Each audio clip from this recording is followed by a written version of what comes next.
Más textos disponibles en Simba. Y si grandes y extraordinarias empresas registra la historia en que de algún pueblo repetidos testimonios de valor y constancia, preferente lugar ocupa entre ellas la que sirve de título y asunto a la presente relación. Cabe a Portugal, y exclusivamente a Portugal, la indisputable gloria de haber acometido y llevado a cabo tan colosal proyecto. Solo, y sin auxilio alguno extraño, ese pueblo hermano de España luchó con los elementos, con la escasez de recursos, con la ignorancia y las preocupaciones de la época, con mil otros peligros y contratiempos que le suscitaron las razas salvajes, con cuanto la naturaleza y la perversión humana pueden oponer de temible o amargo a la tenaz voluntad del genio, hasta que al fin, después de 78 años de afanes y sufrimientos indecibles, vio coronada su obra con el éxito más venturoso. En narrar sumariamente esa larga y penosa cruzada, recorrer esos 78 años de un trabajo porfiado y lento, cuanto heroico y sembrado de peregrinas aventuras, seguir el gran descubrimiento paso a paso y enaltecer a sus heroes uno por uno, he aquí la tarea que nos proponemos llenar. La historia, que no puede menos de ver estos sucesos al por mayor, y permítasenos la frase, se contenta casi siempre con citar a Bartolomé Díaz y Vasco de Gama como a los únicos protagonistas de ese poema de un siglo. Y la poesía, la musa del Tajo, la lira de Camoens, ha acumulado sobre el último y el más feliz de aquel millar de ilustres aventureros toda la pres del resultado. Hacer justicia a los humildes, redimir del olvido a algunos heroes oscuros, rebajar la importancia monopolizadora de ciertos nombres, o levantar hasta ellos el nivel de toda una generación que no les cedia en fe, tenacidad y denuedo, tal es el espíritu que nos anima. 2. Sabido es que un error de cálculo llevó a Colón a descubrir el nuevo mundo, del que ni aún sospechaba la existencia. Colón, persuadido firmemente de que la Tierra era redonda, buscaba las costas orientales de la India en los límites occidentales del Océano Atlántico. Ahora bien, la idea de encontrar un camino marítimo para la India no nació en la mente del marino genovés, sino que tenía un origen muy antiguo, y estaba encarnada, por decirlo así, en todos los matemáticos del siglo XV. La India, cuna quizá de la civilización del globo, no conocida por las naciones de Occidente hasta los tiempos de Alejandro que la invadió por tierra en alas de la conquista, excitó siempre la codicia de Europa, que encontraba en ella cuantos tesoros ha producido la naturaleza. Diamantes, perlas, coral, oro, marfil, delicadas especias, vistosos tintes, plumas, pieles, medicamentos, ricas maderas, sabrosos frutos, todo lo prodigaba esta parte privilegiada de la tierra, todo estaba allí al alcance de la mano, todo ofrecía esplendor al lujo, adelanto a las ciencias, ganancias fabulosas al comercio, campo ilimitado a la industria, pasto de la curiosidad. Pero en cambio, era sumamente difícil a los europeos la adquisición de tales maravillas, en atención a las duras molestias, grandes peligros y enormes gastos que costaban a los mercaderes de Occidente sus rarísimos viajes a aquella fabulosa región. Estos podían hacerse de dos maneras. Por tierra, siguiendo los caminos que la experiencia había demostrado ser más cortos y seguros, pues la geografía no había determinado aún, ni remotamente, la extensión y los límites de aquellas naciones, y por mar, del mismo modo que hoy se hacen, o sea mediante una navegación en dos secciones, separadas por el Istmo de Suez. Las dificultades de cualquiera de estos dos sistemas eran infinitas. Para hacer el viaje por tierra, en mulas, caballos o asnos, únicos medios de que entonces podían disponer los expedicionarios, tenían estos que atravesar los montes mayores del continente, ya los Alpes, ya los Carpacios, unos los Urales, otros el Cáucaso, y casi todas las cordilleras derivadas del Tíbet. En estas peregrinaciones de 800, de 1000 y de más leguas, al través de tantos pueblos bárbaros, había que luchar con la falta de caminos, con la escasez de agua, con los bandidos y con las fieras. La imaginación se espanta a la mera enunciación de tantos contratiempos. Y para hacer el viaje por mar, era preciso cruzar el Mediterráneo hasta el Cairo, dejar allí las naves, pasar a pie el istmo, disponer de otras naves en Suez, e ir luego costeando penosamente por los tempestuosos litorales del Golfo Arábigo y del Golfo Pérsico, cuyos montes no osaban perder de vista, temerosos de extraviarse en el vasto océano Índico, que les era desconocido. De vuelta con las mercancías, erales necesario, al llegar al istmo, vencer las mismas dificultades, mayores entonces, por tener que transportar el cargamento en caballerías al través de un desierto de 20 leguas, lo cual daba por resultado que el comercio se hacía al por menor, o sea acarreando escasa cantidad de géneros, y con todos los gastos y mayores riesgos que hoy lo realiza la más importante compañía inglesa. Desaparecían, pues, por ambos medios todas las ventajas materiales del tráfico de Europa con la India. Uno era, por consiguiente, el problema que se agitaba en la cabeza de geógrafos y viajeros, o romper el istmo de Suez, o buscar otro camino marítimo por el oriente. 3. Del rompimiento del istmo de Suez, dorado sueño de cuantos surcaban en la antigüedad la extensión de los mares, no creemos oportuno disertar en esta memoria. Solo consignaremos que durante el siglo XV, época de titanes, en que se acometieron las más temerarias empresas y se dio por primera vez la vuelta al globo que habitamos, no cruzó por ninguna imaginación la idea de romper el istmo de Suez, o, si cruzó, fue rechazada como un absurdo. A los sabios de entonces, como más tarde a Napoleón I, los retrajo de semejante empresa el fracaso del canal proyectado por los faraones, y del cual se conservan vestigios entre un océano de arena. Según parece, este dorado sueño va a convertirse en nuestro siglo en una brillante realidad, que pedimos a Dios nos permita ver. Pero aquí solo nos toca hablar de lo que se hizo entonces por los valerosos portugueses. Entremos, pues, en nuestra relación histórica. I.V. Muchos años antes del nacimiento de Cristóbal Colón, que había de buscar más tarde el camino marítimo de la India navegando hacia el occidente, surgió en la mente de un joven sin gloria, príncipe sin porvenir, hijo sin herencia de un rey de la cristiandad, la idea de hallar aquel camino navegando hacia el mediodía. Coincidencia sublime, uno y otro acertaron en sus cálculos, uno y otro hallaron derrotero para la India. Y con pocos años de diferencia, casi al mismo tiempo, cuando ya habían muerto aquellos dos ilustres sabios, entraban en el Océano Índico el barco de Magallanes por la parte de Oceanía, y el buque de Vasco de Gama por la parte de Madagascar. Pero no adelantemos los sucesos. Don Enrique de Portugal, duque de Viseu, llamado el Navegante, nació en 1394. Era el quinto de los hijos legítimos de don Juan I y, desesperando racionalmente de ocupar el trono, pensó en labrarse por sí mismo un lugar honroso en su siglo y un nombre en la posteridad. Desde sus más tiernos años descolló en él una vehemente afición a la náutica, a los viajes y a la astronomía, de tal modo que a los 25 años abandonó las cosas de la guerra, en que había dado pruebas de valor indomito, como gobernador de Ceuta que había sido en tiempo de las luchas con los rifeños, y se retiró a los Algarbes, donde, cerca del Cabo de San Vicente, extremo occidental de Europa, en un sitio próximo a Sagres, fundó una villa que llamó Terra Naval, y que después llevó el nombre de Villa del Infante. Allí, rodeado de los marinos y viajeros más célebres de la época, entregóse al estudio con tal afán y tanto provecho, que muchos lo tuvieron por el primer sabio de su siglo, y hasta a quien le cree inventor del astrolabio, atribuido por otros a Martín de Bohemia. Pero el gran pensamiento que ocupó siempre su imaginación, y al que consagró toda su vida, fue descubrir el límite meridional de África y hallar por él un paso para las regiones misteriosas visitadas por Alejandro. La grandeza de esta idea no puede comprenderse hoy sin tener en consideración que se opone a los conocimientos de aquel tiempo, en que los mismos sabios aseguraban que el África no tenía término al mediodía.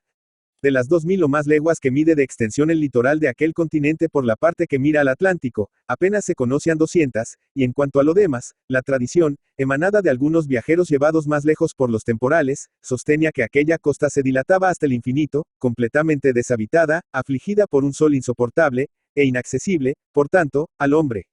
Y Reis, en fin, el tiempo en que seguía valida la especie de San Agustín y otros varones respetabilísimos, sobre que ni había antípodas, ni era posible navegar hacia el sur, donde colocaban la mesa del sol, hoy llamada zona torrida, muy semejante, según ellos, a un horno encendido, o a las cavernas más horribles del infierno, especie que, por otra parte, contaba siglos y siglos de antigüedad, pues viene a ser una variante de la idea que se da sobre la figura de la Tierra en los famosos Vedas de la India.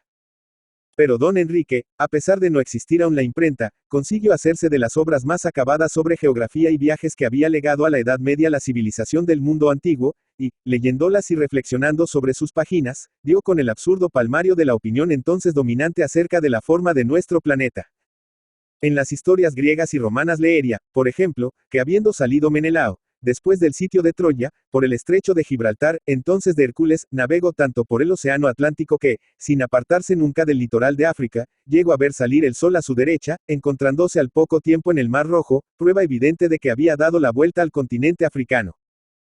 En los escritos de Pomponio Mela Hayar y el infante que Ananelí, capitán cartaginés, partió desde Cádiz por orden del Senado, con 60 pentecontorios, navios de 50 remos, a poblar las ciudades fenicias que se asentaban donde hoy el reino de Marruecos, y que bajó tanto por el océano que llegó un día en que los cuerpos de los marineros no trazaron otra sombra sobre cubierta que una línea de pie a pie, a la hora en que el sol se hallaba en el meridiano, señal indudable de que se encontraban en la zona tórrida y de que los habitantes de las zonas templadas podían soportar los rayos perpendiculares del sol.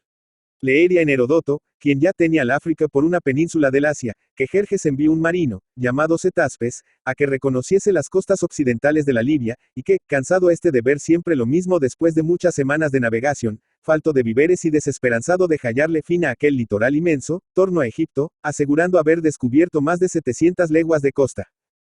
En una historia de la misma nación veria que 2 siglos antes de Jesucristo hubo un navegante llamado Eudoxio de Cícico, el cual, sospechando también que el océano rodeaba a África, pidió a Ptolomeo Evergetes II una armada para efectuar aquella prodigiosa vuelta. Verdad es que Estrabón afirma que Ptolomeo no accedió a su demanda. Mas, en cambio, otros historiadores dicen que llevó a cabo su proyecto. Pero la prueba irresistible, la que haría aferrarse a don Enrique en sus conjeturas, era que ese mismo Estrabón consigna en una de sus obras que Tiberio Nerón encontró en el Golfo de Arabia algunos restos de naves españolas. Ahora bien, si el África no tenía límites al sur, ¿por qué mares habían ido hasta allí unas embarcaciones que procedían del extremo occidente de Europa? Hoy se hubiera podido contestar a aquel ilustre pensador con el cabo norte de Laponia, los mares amolledos, el estrecho de Bering, el océano Pacífico y el mar de la India, camino que bien pudieron seguir aquellas naves en alas de la tormenta, pero que esas extensiones del mar y de la tierra estaban aún sumergidas en las tinieblas del caos a los ojos de Europa, lo mismo que el África, la América y la Oceanía. Finalmente, en las obras de un rabino navarro llamado Benjamín de Tudela, que viajó por la Guinea mucho tiempo, en los escritos del célebre Baron Normando Juan de Bethencourt, en Eratóstenes, sabio geógrafo, famoso por sus mapas, en Germinio, Polibio y otros historiadores de la antigüedad, encontraría indicios de la existencia del paso que se había propuesto descubrir. Ello es que, nutrido de 1000 historias, compulso, tradujo, adivino, y de todo este trabajo inmenso resultó en él una fe ciega, un firme convencimiento, una voluntad irresistible. En su virtud, a principios del año 1416 equipó una pequeña escuadra, que se dio a la vela para el mediodía, resuelta a no volver a Portugal o doblar el temido Cabo Non, situado enfrente de las Canarias y llamado así porque hasta entonces nadie había conseguido pasarlo a causa de los bajos que lo cercan. Este cabo era lo último que se había descubierto en aquella costa. Pero los valientes portugueses, animados de la misma fe que poseía don Enrique, tomaron una peligrosa y suprema resolución. Apartáronse de tierra hasta perderla de vista. Siguieron luego su rumbo al sur, y cuando calcularon que el cabo había quedado atrás se aproximaron de nuevo al África. En efecto, habían triunfado, y se hallaban 50 leguas más abajo del inexorable Non. Llenos de alegría regresaron a Portugal y participaron al príncipe tan venturosa nueva. Este les dispuso sin pérdida de tiempo otra expedición, en que adelantaron 20 leguas más. Pero les sobrevino una calma y, faltos de víveres, tornaron nuevamente a su patria. Entonces el príncipe, entusiasmado con estos descubrimientos, confió, 1420, una fuerte nave a Juan González Zarco, que pasaba por muy experimentado marino. Una deshecha borrasca apartó al nuevo expedicionario del litoral de África, arrojándole en medio de aquel mar desconocido que se perdía en Occidente. Pero ni aun así fue estéril este viaje, pues cuando abonanzó el tiempo, Zarco descubrió una isla desierta, a la que llamó Porto Santo, cuyo señorío le cedió don Enrique para que, en unión de Bartolomé Trillo y Tristán Bax Tejera la poblase y le diese cultivo. Hiciéronlo así, y no pasó mucho tiempo sin que los nuevos colonos divisaran a lo lejos una sombra como tierra, a la que aportaron, hallándose con otra isla mucho mayor, también desierta, pero tan poblada de seculares bosques que la llamaron de la Madera. Encomendóles también el infante su población, y como para labrar algunas tierras pusiesen fuego al enmarañado bosque que las cubría, duró el incendio 7 años. Ardió toda la isla. Asombroso espectáculo ofrecería de noche al navegante aquel faro inmenso que surgía de entre las olas, iluminando y enrojeciendo el cielo y el océano. Las cenizas de aquella hoguera de 50 leguas de circuito abonaron de tal modo el terreno, que hoy Madera es uno de los países más feraces del mundo. 3 años después, cuando don Enrique repuso algo sus fondos, equipó una carabela y la confió a un marino natural de Lagos, que unos llaman Gil Yáñez, otros Giliáñez y otros Giláñez, el cual descubrió el cabo de Bojador, si bien no consiguió pasarlo hasta el año siguiente, que volvió en compañía de Alonso Pérez Baldayo. Saltaron entonces a tierra en una playa que llamaron de los Rubios por los muchos peces de este nombre que vieron en ella. Pero no encontrando gente, regresaron a Portugal a dar cuenta de todo lo ocurrido. La muerte de don Juan I suspendió por algunos años estas expediciones, pero en 1435 envió de nuevo el príncipe a Gil Áñez y Alonso Pérez, quienes esta vez avanzaron hasta el 21º latitud norte, a cuya altura tomaron tierra. Allí sí encontraron naturales del país, muy semejantes a los moros de Berberia, y habiendo trabado combate con ellos, salieron malparados los portugueses.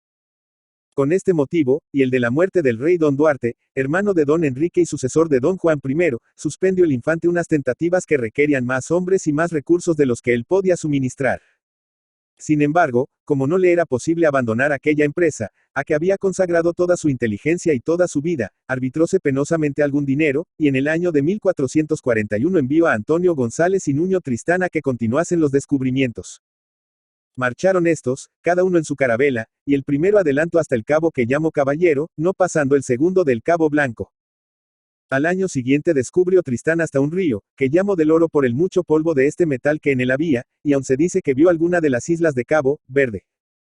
Ya por este tiempo empezaban a variar de objeto la mayor parte de semejantes excursiones. El comercio y las armas iban entrando por algo en ellas, y los portugueses, que las hallaban caballerescas y lucrativas, pidieron y obtuvieron venia del rey para equipar naves y marchar a aquellas regiones a buscar gloria y fortuna.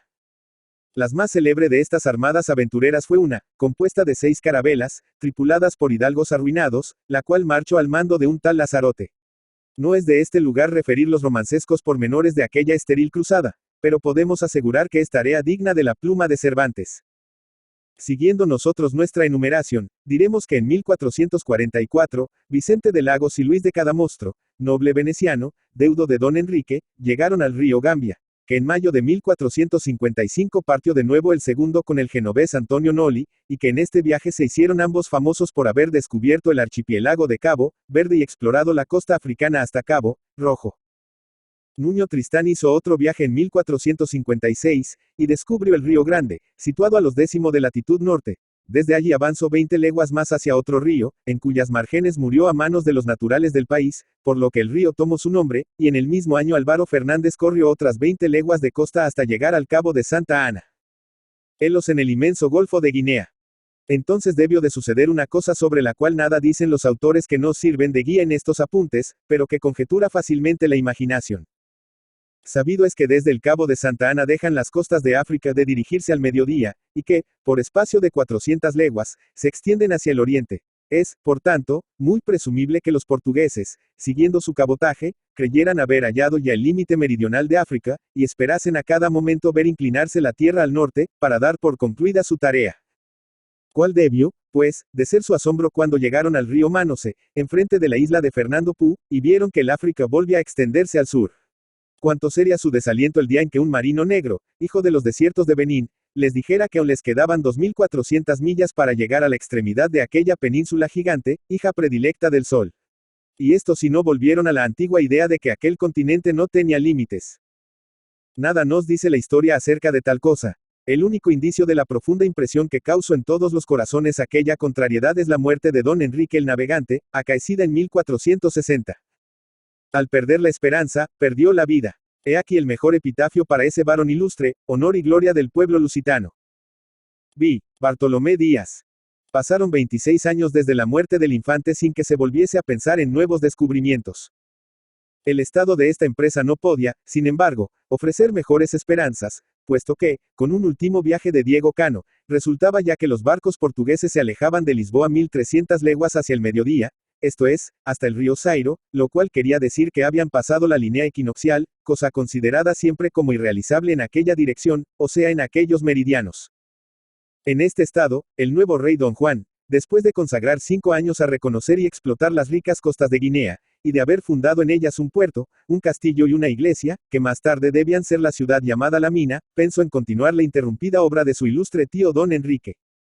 A todo esto, la corona de Portugal había obtenido ya del Papa la investidura de todos los descubrimientos hechos y que se hiciesen al sur del Cabo Bojador, donación que fue ratificada sucesivamente por todos los pontífices hasta Sixto IV.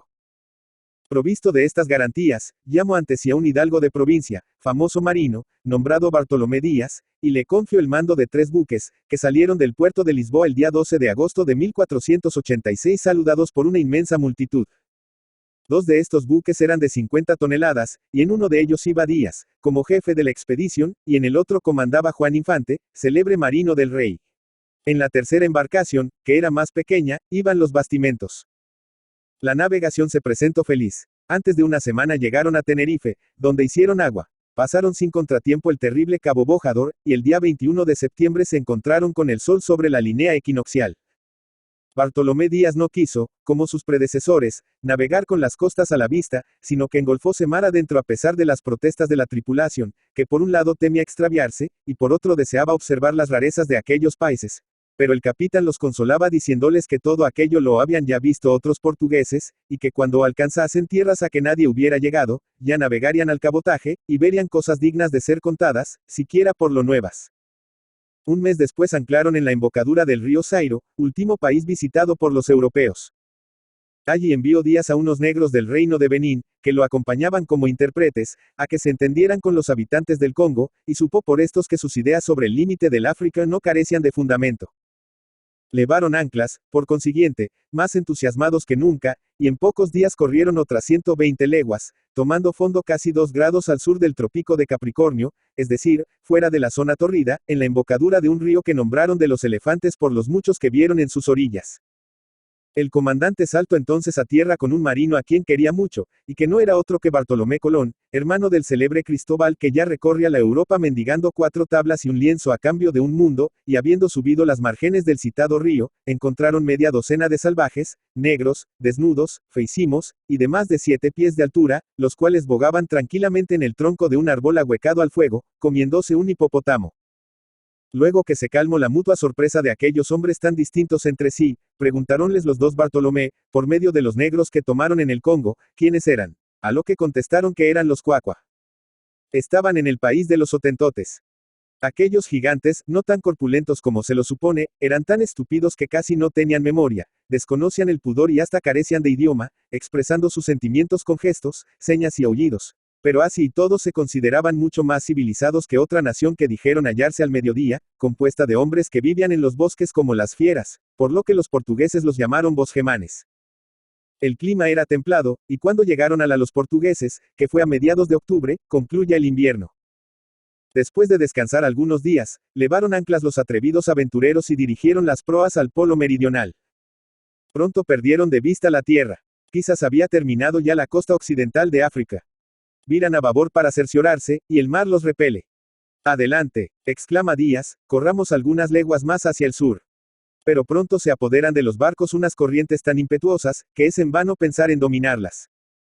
Arrastrados, arrebatados, girando en diversas direcciones, ya avanzando hacia el mediodía, ya hacia el oriente, pasaron 3 días y 3 noches. La tripulación, espantada, cree que ha llegado la hora de que Portugal purgue su atrevimiento de un siglo, y que el océano va a vengarse de cuantos secretos le habían arrancado a aquellos imperterritos nautas. Al fin, una mañana, el viento y las olas los arrojaron en una bahía baja y arenosa, que denominaron de las Vacas por las muchas que allí vieron. Habían doblado el cabo tan deseado. Habían encontrado el límite del África. Pero lo ignoraban todavía. Continuaron, pues, caminando al este, siguiendo la inclinación de la costa, y temiendo a cada momento que ésta se dirigiese de nuevo al sur, como aconteció en el Golfo de Guinea. Así llegaron a Lagoa. Allí se sublevó la tripulación, pidiendo a Díaz que se volviese, pues el barco de las provisiones se había perdido, y ya se encontraban a más de 1800 leguas de la patria. Pero Díaz obtuvo que le dejasen correr otras 25 leguas más, prometiendo que, si en aquel espacio no se inclinaba la tierra hacia el norte, daría por terminada la expedición y regresaría a Lisboa.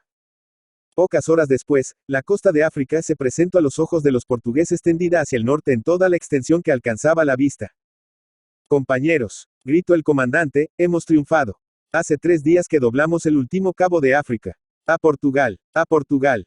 Y recordando que en aquel cabo estuvieron tan expuestos a perecer, llamaronle desde luego el Cabo Tormentorio.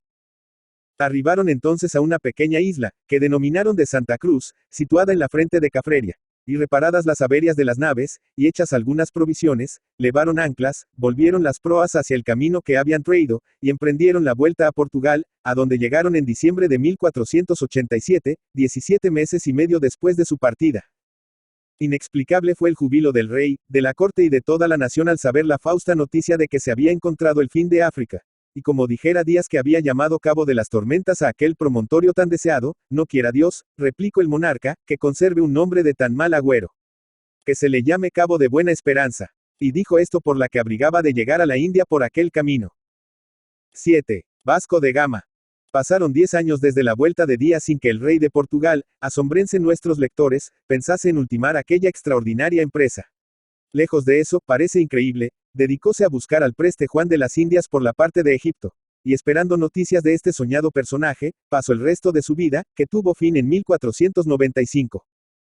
Ya había descubierto Colón la América, y solo este estímulo pudo sacar de su apatía al nuevo rey don Manuel el Grande y el muy feliz, a quien inutilmente animaba su esposa doña Isabel, reparece en esta coincidencia de nombre, para que mandase una expedición a la India por el Cabo de Buena Esperanza. Decidido al fin el monarca, encomendó la dirección y equipo de la armada a un noble de Cinis, llamado Vasco de Gama, hombre de unos 47 años y marino de gran reputación por su destreza y valor extremado. 4 naves compusieron la nueva expedición. En una Iria Gama, como comandante. En otra su hermano Pablo. En la tercera, Nicolás Coello, y en la última los bastimentos, al mando de Gonzalo Núñez. El total de la tripulación era de unos 180 hombres. De este modo se dieron a la vela en Belém, puerto situado a una legua de Lisboa, el día 8 de julio de 1497. Por dichosa casualidad poseemos un mapa portugués muy antiguo, obra de un fraile de San Jerónimo, donde está trazada escrupulosamente la ruta que siguieron esta vez los expedicionarios. Auxiliados, pues, por esta importante carta, podemos asegurar lo que tantas dudas ha ofrecido a los diversos autores que tratan de este viaje. Gama tocó en la isla de la Madera donde, apagado el incendio, se habían plantado sarmientos de Chipre y echado los fundamentos de algunas poblaciones. Luego pasó a 3 leguas o de la isla de Hierro, la más occidental de las Canarias. Detúvose en la de Santiago, que es la principal del archipiélago de Cabo Verde, y vio tierra hasta llegar a la isla de Santo Tomás. De allí fue siguiendo el mismo rumbo que sus predecesores, cuyos rastros encontró más de una vez, y aun a muchos de ellos establecidos ya en aquellas privilegiadas regiones.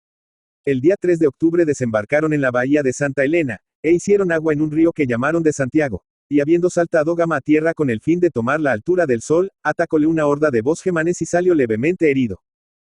Quisieron sus compañeros vengar aquella ofensa. Pero como el número de los salvajes crecía sin cesar, Gama no quiso entrar en una refriega peligrosa cuando ya se veía a 50 leguas del Cabo de Buena Esperanza. Levaron, pues, anclas y siguieron su camino. Pero si resistencia puso el terrible cabo al paso de las primeras naves portuguesas, mayor y mucho más prolongada fue la lucha que sostuvo con la escuadra de Vasco de Gama. El viento que reina allí todo el estio, y las corrientes indomables de las olas, con más de una tormenta magníficamente cantada por Camoens, parecían cerrar a su osadía las puertas del codiciado oriente. Al fin, después de largas horas de agonía hundióse para siempre en los abismos del mar aquella figura robusta e válida de que habla el poeta citado, aquel gigantesco vigía del tormentorio, colocado por Dios entre ambos hemisferios. Gama entró en el mar de las Indias. 5 días después saludaba el último padrón puesto por Bartolomé Díaz en la isla de Santa Cruz. El 25 de diciembre, día de Navidad, pasaron por una hermosa costa que llamaron Natal, en recuerdo de la festividad religiosa que celebraba en aquel instante la iglesia cristiana, nombre que conserva todavía. Hicieron agua en un río que denominaron del Cobre, en cuyas orillas permanecieron hasta el 18 de enero que partieron hacia Mozambique, a donde llegaron el 7 de marzo. Tocaron sucesivamente en Mombasa y Melinda, pero no en Quiloa, por recelar que allí les preparaban una traición. El día 26 de abril pasaron nuevamente la línea equinoccial, y habiendo tomado la altura del Sol, como lo hicieron al pasarlo por el otro lado del África, dedujo Vasco de Gama que la anchura de esta parte del mundo no excedía por aquella latitud de unas 700 leguas. Era la primera vez que se hacía este cálculo. Finalmente, el día 18 de mayo de 1498 fondeó el buque de Gama delante de las costas de la India, a 2 leguas de Calcuta. La dorada esperanza de don Enrique el Navegante se había cumplido 38 años después de su muerte. 8. Vasco de Gama volvió a Portugal en septiembre del siguiente año, cerca de 30 meses después de su partida. El rey, loco de júbilo, lo nombró almirante de aquellos mares, permitióle llamarse don, y le señaló 1000 ducados de renta. Su sucesor, don Juan III, lo hizo marqués de Vidigueira y virrey de la India. A Bartolomé Díaz lo olvida la historia. Prueba evidente de que la corte de Lisboa hizo otro tanto con los merecimientos del verdadero vencedor del gigante en quien personifica el poeta al terrible cabo tormentorio. Pedro Antonio de Alarcón. Pedro Antonio de Alarcón y Ariza Guadix, 10 de marzo de 1833, Madrid, 19 de julio de 1891, fue un narrador español que perteneció al movimiento realista, en el que destacó como uno de los artífices del fin de la prosa romántica. Nacido en la localidad granadina de Guadix el 10 de marzo de 1833, su nombre completo fue Pedro Antonio Joaquín Melitón de Alarcón y Ariza. Tuvo una intensa vida ideológica. Como sus personajes, evolucionó de las ideas liberales y revolucionarias a posiciones más tradicionalistas. Aunque su familia provenía de hidalgos era más bien humilde, aunque no tanto como para no poder permitirse enviarlo a estudiar Derecho en la Universidad de Granada, carrera que abandonó pronto para iniciarse en la eclesiástica. Aquello tampoco le satisfizo y abandonó en 1853 para marchar a Cádiz, donde funda el Eco de Occidente, junto a Torcuato Terrago y Mateos, iniciando su carrera periodística en la dirección de este periódico. Alarcón escribía desde su adolescencia, citándose a don Isidro Cepero como el instigador principal de su inquietud literaria. Su primera obra narrativa, El final de Norma, fue compuesta a los 18 años y publicada en 1855. Sus inquietudes le llevaron a integrarse en el grupo que se llamó La Cuerda Granadina. Se trasladó en 1854 a Madrid, molesto con el entorno reaccionario de Granada. Allí crea un periódico satírico, El Látigo, que también dirige, de cierto éxito, con ideología antimonárquica, republicana y revolucionaria. Era un claro heredero de su experiencia en el Eco de Occidente. Su primera obra narrativa fue El final de Norma, que no vio publicada hasta 1855. Comenzó a escribir relatos breves de rasgos románticos muy acusados hacia 1852. Algunos de ellos, entroncados con el costumbrismo granadino, revelaban el influjo de Fernán Caballero, pero otros demuestran la impronta de una atenta lectura de Edgar Allan Poe, de quien introdujo el relato policial con su novela El Clavo, aunque también compuso relatos de terror a semejanza de su modelo. Desde 1860 hasta 1874 agregó a los relatos la redacción de libros de viajes. Estos últimos son Diario de un testigo de la Guerra de África, 1859, De Madrid a Nápoles, 1861, y La Alpujarra, 1873, que suponen ya un acercamiento al realismo. En 1874 publicó El sombrero de tres picos, desenfadada visión del tema tradicional del molinero de Arcos y su bella esposa perseguida por el corregidor. Recogió sus artículos costumbristas en Cosas que fueron, 1871, y sus poemas juveniles en Poesías. También intentó el teatro con su drama El hijo pródigo, estrenado en 1875.